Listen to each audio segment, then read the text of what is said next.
Hello everyone, welcome back to my channel. I am Anushka.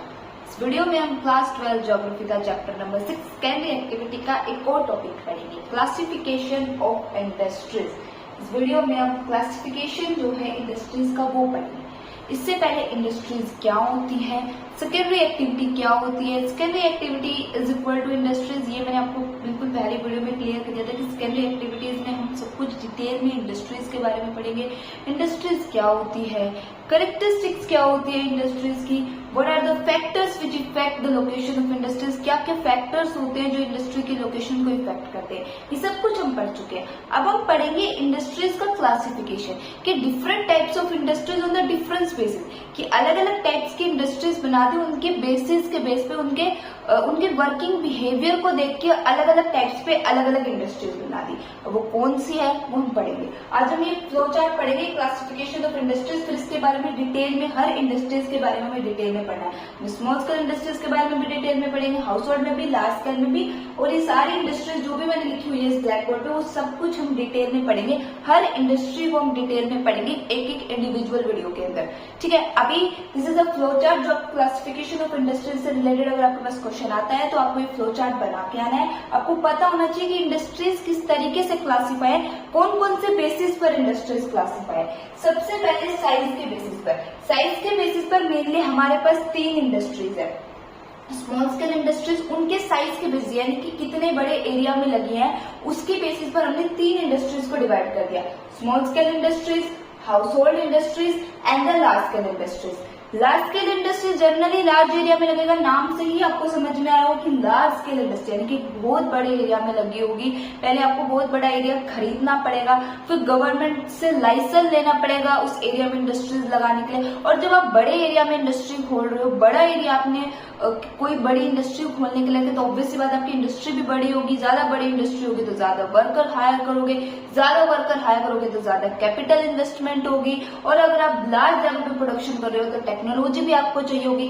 तो ये सारी इस टाइप की जो इंडस्ट्रीज होती है उन्हें हम लार्ज स्केल इंडस्ट्रीज बोलते हैं। फिर आता है हमारे पास small scale industry. Small scale industry generally जो छोटे एरिया में लगी थी, बहुत बड़ा एरिया नहीं होता, मतलब एक छोटा सा एरिया आपने ले लिया, उसमें स्मॉल स्केल इंडस्ट्रीज के लिए भी आपको लाइसेंस लेना पड़ता है। बट आप एक छोटे एरिया में जब इंडस्ट्री लगाते हो तो उसे स्मॉल स्केल इंडस्ट्री बोलते हैं, जहां पर वर्कर भी लार्ज स्केल इंडस्ट्री में जो वर्कर्स होते हैं उनसे आपको कम वर्कर देखने को मिलेंगे। जो प्रोडक्शन है वो भी आपको लार्ज स्केल से थोड़ा कम देखने, यानी कि कम प्रोडक्शन प्रोड्यूस होता है, ज्यादा मास लेवल पे प्रोडक्शन प्रोड्यूस नहीं करता, वर्कर्स भी कम रहते हैं, टेक्नोलॉजी भी आप थोड़ी सी कम हायर करते हो, तो वो ज्यादातर और छोटे एरियाज में लगती है। इसकी कैरेक्टरिस्टिक क्या है कि छोटे एरिया में लगेगी, ये क्या है बड़े एरिया में। हम क्योंकि साइज के बेसिस पे इंडस्ट्री को क्लासीफाई करें तो लार्ज एरिया और छोटे एरिया में।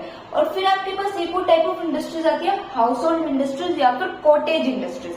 हाउस होल्ड इंडस्ट्रीज वो इंडस्ट्रीज होती है जो अपने घर में लगा लेते हो, जो नॉर्मली आप अपने घर में ही आपने एक कमरा ले लिया, उस कमरे के अंदर आपने एक घर में अपना घर का एक जो भी आपका घर है उसमें एक एरिया आपने डिफाइन कर दिया कि यहाँ पर हम अपनी इंडस्ट्री लगाएंगे, यहाँ पर हम छोटा मोटा बिजनेस स्टार्ट कर देते, जो आप घर में ही छोटा मोटा बिजनेस स्टार्ट कर दे। जैसे आपने पिक्कल बेचना स्टार्ट कर दिया, पिक्कल सेल करना स्टार्ट कर दिया, पिक्कल बना के पिक्कल सेल करना स्टार्ट कर दिया अपने घर के अंदर, तो इंडस्ट्री तो पिक्कल की भी होगी, बट वो क्या होगी एक हाउस होल्ड और एक कॉटेज इंडस्ट्री होगी, एक छोटी इंडस्ट्री होगी, ठीक है, जो स्मॉल स्केल इंडस्ट्री से भी छोटी होगी। स्मॉल स्केल इंडस्ट्री में आप वर्कर हायर करते हो, कॉटेज इंडस्ट्री में आप वर्कर हायर नहीं करते, आपके जो फैमिली मेंबर होते हैं ना जो आपके घर में होते हैं वही एज अ वर्कर आपके लिए काम करते हैं, एज अ लेबर काम करते हैं। फिर मटेरियल के बेस पर इंडस्ट्री, रॉ मटेरियल के बेसिस पर भी इंडस्ट्रीज लगाई जाती है कि जिस जैसा आपको रॉ मटेरियल मिला आपने वो इंडस्ट्री लगा ली, यानी कि आपको कॉटन मिल रहा है तो आपने टेक्सटाइल इंडस्ट्री खोल लिया, आपको एग्रीकल्चर से रिलेटेड कोई प्रोडक्शन मिल रहा है यानी कि फूड आइटम मिल रही है तो आपने कोई फूड आइटम रिलेटेड इंडस्ट्री लगा ली।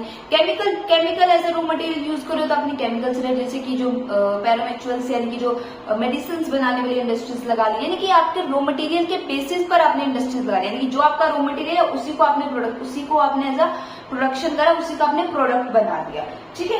जैसे कि रॉ मटेरियल के बेस पर मिनरल बेस्ड इंडस्ट्री, जहां पर आप मिनरल को as a raw material use करके अपना प्रोडक्शन करोगे, जो भी आपका प्रोडक्ट प्रोड्यूस होगा वो मिनरल रिलेटेड होगा, ठीक है। फिर आपका chemical based industry, chemical based industries में जहां पर आप केमिकल को as a raw material use करोगे और जो भी आपका प्रोडक्ट प्रोड्यूस होगा वो केमिकल रिलेटेड होगा। फिर एनिमल बेस्ड इंडस्ट्रीज यानी कि एनिमल्स की स्किन का यूज कर लिया, जैसे कि एनिमल्स की स्किन का यूज करके आपने कोई क्लोथ बना दिया, कोई शूज बना दिया, जैसे कि लेदर के शूज हो गए, लेदर के क्लोथ हो गए। यानी कि एनिमल की स्किन जो होती है वो आपका एज रॉ मटेरियल वर्क करेगी, उस रॉ मटेरियल से ही आप अपना प्रोडक्शन प्रोड्यूस करोगे।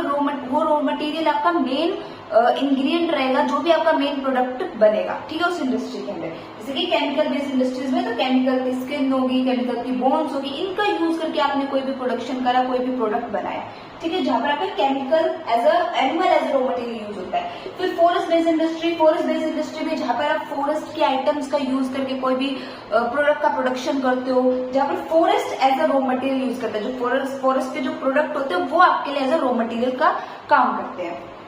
फिर आता है एग्रो बेस्ड इंडस्ट्रीज जनरली जहां पर आप एग्रीकल्चर से रिलेटेड यानी कि फूड आइटम, जैसे कि आपकी फूड आइटम जैसे रिलेटेड कुछ आप प्रोडक्शन करते हो, जो एग्रीकल्चर से आप रॉ मटेरियल, एग्रीकल्चर जो प्रोडक्ट होते हैं उनको एज रॉ मटेरियल इस्तेमाल करके अपना कोई भी प्रोडक्ट बनाते हो, उसको एग्रो बेस्ड इंडस्ट्रीज बोलते हैं।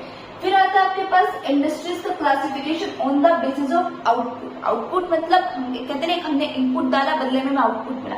तो कंप्यूटर में हम इनपुट डालते हैं, जो भी हमें काम कराना होता है कंप्यूटर से, उससे हम कीबोर्ड, माउस और इनकी हेल्प से इनपुट डालते हैं, फिर हमें कंप्यूटर हमें उसका आउटपुट देता है। ऐसे ही आउटपुट के बेसिस पे भी इंडस्ट्रीज बना दी, यानी कि आपने जो भी आपने रॉ मटेरियल यूज करा, ठीक है, एज अ प्रोडक्शन के लिए, उसके बदले में आपको आउटपुट जो मिला। जैसे कि आउटपुट के बेसिस पे दो इंडस्ट्रीज लगती है, एक तो बेसिक गुड इंडस्ट्री और एक consumer based industries. Basic good industries वो इंडस्ट्रीज होती है जहां पर आप बेसिक गुड ही बनाते हो, जैसे कि जो एकदम बेसिक्स होते हैं, जिनका उन बेसिक गुड का यूज करके आप बड़े लेवल प्रोडक्शन करते हैं। जैसे कि आपने आयरन एंड स्टील का कंस्ट्रक्शन कर दिया, आयरन एंड स्टील का यूज करके आपने फर्नीचर बनाया, वो अलग बेस होगी। आयरन एंड स्टील का यूज करके आपने कोई बड़ा प्रोडक्ट बनाया, वो डिफरेंट चीज होगी।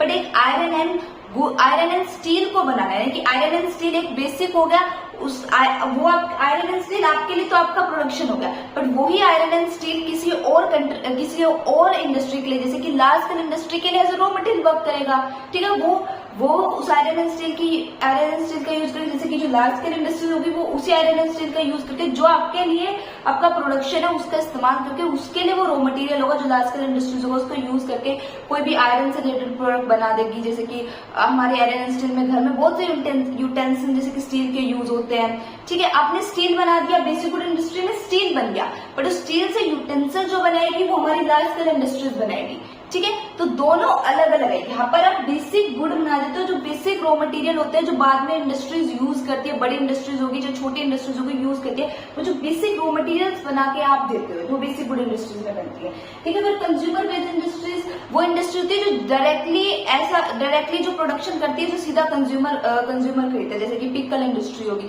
किसी भी पिकल इंडस्ट्री ने अचार बनाया, कंज्यूमर को सीधा जाके बेच दिया उसने।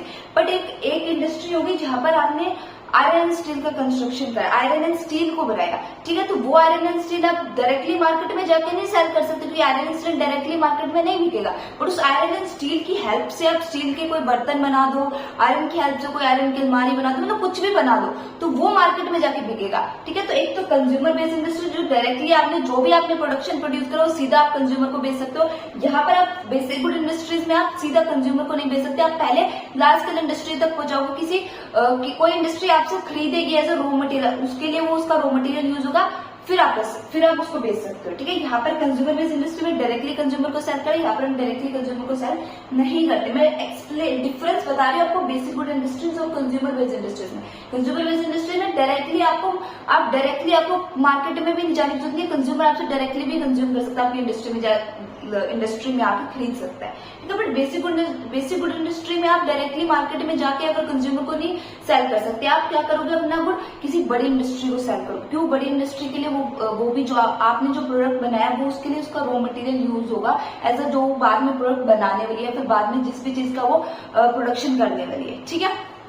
फिर आता है आपके पास ओनरशिप के बेसिस पे। ओनरशिप यानी कि कौन इंडस्ट्री का ओनर है, हेड कौन है इंडस्ट्री का, किस टाइप की आपकी इंडस्ट्री। तो ओनर के बेसिस पे भी आपके पास तीन तरह की इंडस्ट्री होती है, एक तो पब्लिक बेस्ड इंडस्ट्री, एक प्राइवेट बेस्ड इंडस्ट्री और एक joint sector based industry.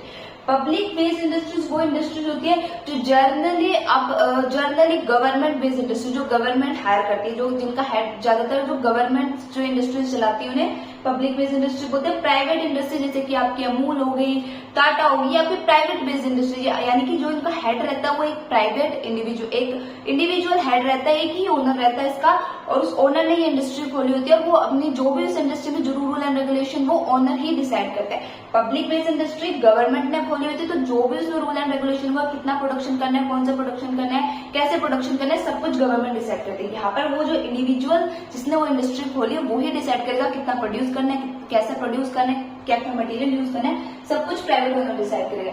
Joint based industry जो पब्लिक और प्राइवेट का मिक्स रहती है, दोनों मिलकर ही इस इंडस्ट्री को चलाते हैं। आधी ओनरशिप पब्लिक के पास, आधी ओनरशिप गवर्नमेंट के पास रहती है, और आधी किसी प्राइवेट इंडिविजुअल के पास रहती है, किसी इंडिविजुअल के पास रहती है। ठीक है, तो ये दोनों मिलकर चलाती है, पब्लिक गवर्नमेंट भी और इंडिविजुअल भी, दोनों मिलकर चलाते हैं। This is just a classification of industry, पूरा का पूरा क्लासिफिकेशन इंडस्ट्री 4 बेसिस पर है, साइज के बेसिस पे, रॉ मटेरियल के बेसिस पे, आउटपुट के बेसिस पे, ओनरशिप के बेसिस पे। फिर इनके अंदर फर्दर इंडस्ट्रीज है, जैसे कि आउटपुट के बेसिस पे आपकी 3 इंडस्ट्रीज होगी, आउटपुट के बेसिस पे आपकी 2 इंडस्ट्रीज होगी, ओनरशिप के बेसिस पे आपकी 3 होगी, फिर रॉ मटेरियल के बेसिस पर आपकी 5 इंडस्ट्रीज होगी, और फिर आपकी साइज के बेसिस पे 3 इंडस्ट्रीज होगी। ठीक है, ये आपका पूरा क्लासिफिकेशन है इंडस्ट्रीज का, 4 बेसिस पर अलग टाइप की इंडस्ट्रीज को क्लासिफाई करा हुआ है। अब हम इनका डिटेल में स्टडी करेंगे। हम स्मॉल स्केल इंडस्ट्री को बिल्कुल डिटेल में, हाउस होल्ड इंडस्ट्री को, लार्ज स्केल इंडस्ट्री को, सारी ही इंडस्ट्रीज को हम बिल्कुल डिटेल में स्टडी करेंगे, क्योंकि इंडिविजुअल भी क्वेश्चन पूछ लेते हैं कि एक्सप्लेन करो large scale industries and small scale industries, और पूरा ओवरऑल क्लासिफिकेशन भी पूछ लेते हैं। पूरा ओवरऑल क्लासिफिकेशन पूछने के बहुत कम चांसेस होते हैं, ज्यादातर इंडिविजुअल लेवल पर पूछ लेते हैं कि भी स्मॉल स्केल इंडस्ट्रीज को एक्सप्लेन करो, लार्ज स्केल को, इसीलिए हमें इनका डिटेल में, हर इंडस्ट्री को डिटेल में पढ़ना कंपल्सरी और जरूरी बन जाता है। ठीक है।